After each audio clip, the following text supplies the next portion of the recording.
शमी वृक्ष की 3 कहानी बड़ी प्रचलित है।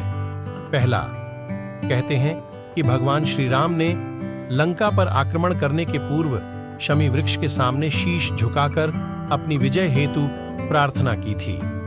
बाद में लंका पर विजय पाने के बाद उन्होंने शमी पूजन किया था। संभवतः तभी से शमी के वृक्ष की पूजा का प्रचलन रहा है। यह भी कहा जाता है कि लंका से विजयी होकर जब राम अयोध्या लौटे थे तो उन्होंने लोगों को स्वर्ण दिया था। इसी के प्रतीक रूप में दशहरे पर खास तौर से सोना चांदी के रूप में शमी की पत्तियां बांटी जाती हैं। कुछ लोग खेजड़ी के वृक्ष के पत्ते भी बांटते हैं, जिन्हें सोना पत्ती कहते हैं। दूसरा, महाभारत अनुसार पांडवों ने अज्ञातवास के अंतिम वर्ष में अपने हथियार शमी के वृक्ष में ही छिपाए थे। बाद में उन्होंने वहीं से हथियार प्राप्त किए थे। तब उन्होंने हथियारों के साथ ही शमी की पूजा भी की थी।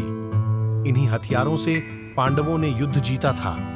संभवतः तभी से शमी के वृक्ष की पूजा और हथियारों की पूजा का प्रचलन प्रारंभ हुआ होगा। तीसरा, एक अन्य कथा के अनुसार महर्षि वर्तंतु ने अपने शिष्य कौत्स से शिक्षा पूरी होने के बाद गुरु दक्षिणा के रूप में 14 करोड़ स्वर्ण मुद्राएं मांग ली। यह मांग सुनकर कौत्स महाराज रघु के पास गए और उनसे यह रकम मांगी। महाराज रघु ने कुछ दिन पहले ही एक महायज्ञ करवाया था, जिसके कारण खजाना खाली हो चुका था। तब उन्होंने कौत्स से 3 दिन का समय मांगा। राजा धन जुटाने के लिए उपाय खोजने लग गया। कोई उपाय नहीं सुझा तो उन्होंने स्वर्गलोक पर आक्रमण करने का निश्चय किया। राजा ने सोचा, स्वर्गलोक पर आक्रमण करने से उसका शाही खजाना फिर से भर जाएगा। राजा के इस विचार से देवराज इंद्र घबरा गए और कोषाध्यक्ष कुबेर से रघु के राज्य में स्वर्ण मुद्राओं की वर्षा करने का आदेश दिया।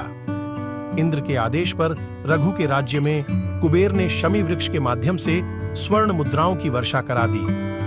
माना जाता है कि जिस तिथि को स्वर्ण की वर्षा हुई थी उस दिन विजयादशमी थी। इस घटना के बाद से ही विजयादशमी के दिन शमी के वृक्ष की पूजा और उसकी पत्तियां दूसरे को बांटने की परंपरा प्रारंभ हुई।